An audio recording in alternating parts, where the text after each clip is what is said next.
हरियाणा में बीजेपी की पहली लिस्ट के साथ ही शुरू हुआ इस्तीफों का दौर थमने का नाम नहीं ले रहा।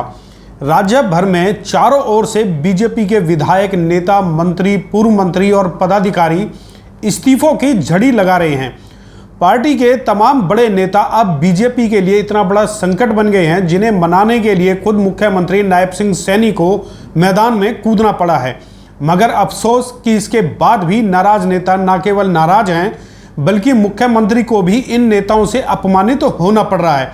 दोस्तों नमस्कार, मैं हूं संजय कपूर और आप देख रहे हैं city mail news. Social media पर वायरल हो रहे एक वीडियो में मुख्यमंत्री नायब सिंह सैनी की लाइव फजीहत साफ दिखाई दे रही है, जिसमें एक मंत्री से सीएम नायब सिंह सैनी ने हाथ मिलाना चाहा और मंत्री जी ने मुख्यमंत्री को इग्नोर कर उनसे हाथ तक नहीं मिलाया और बिना जवाब दिए आगे निकल गए। शायद सीएम साहब को उम्मीद नहीं रही होगी कि एक दिन उन्हें इतनी बेइज्जती भी सहन करनी होगी। आगे आपको भी ये वीडियो जरूर दिखाएंगे, जिसमें सीएम साहब हाथ मिलाने के लिए आगे बढ़े और झटका दिखाकर खिसियाते रह गए। 67 उम्मीदवारों की पहली लिस्ट जारी कर बीजेपी इतने बड़े भंवर में फंस जाएगी, शायद किसी ने इसकी कल्पना तक नहीं की होगी। लेकिन जैसे ही ये लिस्ट जारी हुई तो बीजेपी की राजनीति में मानो तूफान सा आ गया हो। रातों रात चारों ओर से इस्तीफों और विरोध की चीख चिल्लाहट शुरू हो गई। विधायक और मंत्री रोने लगे और उनके समर्थकों ने इस्तीफों की झड़ी लगा दी। फिर वो बीजेपी के निष्ठावान नेता हों या फिर कार्यकर्ता, सभी ने अपनी मां कहने वाली पार्टी को कोसना शुरू कर दिया। हिसार से लेकर सिरसा और सोनीपत से लेकर भिवानी और गुरुग्राम से लेकर सोना या फिर पलवल से लेकर फरीदाबाद हो, सूबे का शायद ही ऐसा कोई शहर बचा हो जहां बीजेपी के खिलाफ बगावत का झंडा बुलंद ना किया जा रहा हो। ऐसा ही एक वीडियो देखकर आप भी दंग रह जाओगे, जिसमें मुख्यमंत्री नायब सिंह सैनी को लाइव बेइज्जती का स्वाद चखना पड़ा और चाहकर भी वो कुछ नहीं कर पाए, बस बेचारे खिसियाकर रह गए। आप भी देखिए किस तरह से राज्य सरकार के मंत्री करणदेव कंबोज अपनी टिकट कटने से इतने नाराज हो गए कि जब मुख्यमंत्री उन्हें मनाने के लिए पहुंचे और उनसे हाथ मिलाना चाहा तो कंबोज ने बिना उनकी तरफ देखे अपने हाथ आगे नहीं बढ़ाए और हाथ जोड़ते हुए बिना कुछ बोले बस गुस्से में आगे बढ़ गए।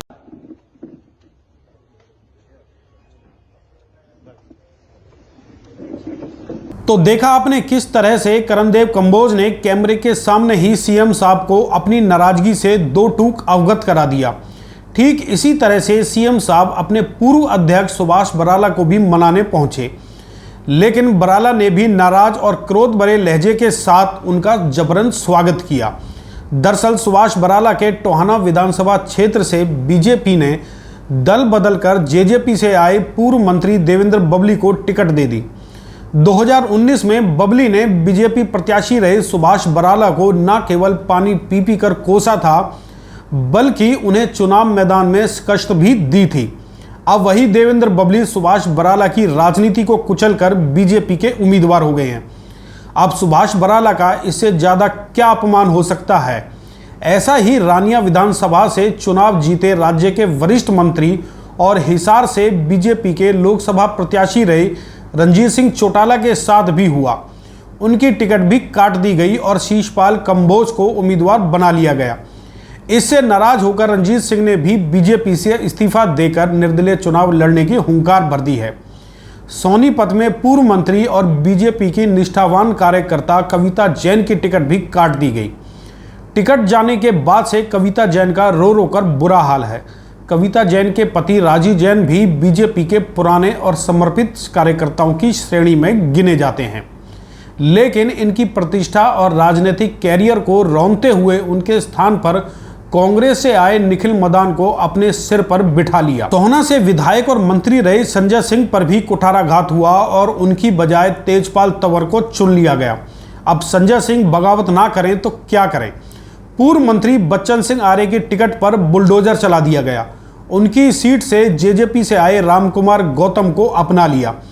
पलवल से बीजेपी में संगठन से लेकर सरकार तक में काम करने वाले जुझारू विधायक दीपक मंगला को साइडलाइन कर युवा चेहरे गौरव गौतम को चुन लिया गया। हालांकि गौरव गौतम भी दीपक मंगला की तरह से ही बीजेपी के कार्यकर्ता हैं, लेकिन चुनावी राजनीति में वो कितना टिक पाएंगे ये संदेह के घेरे में है।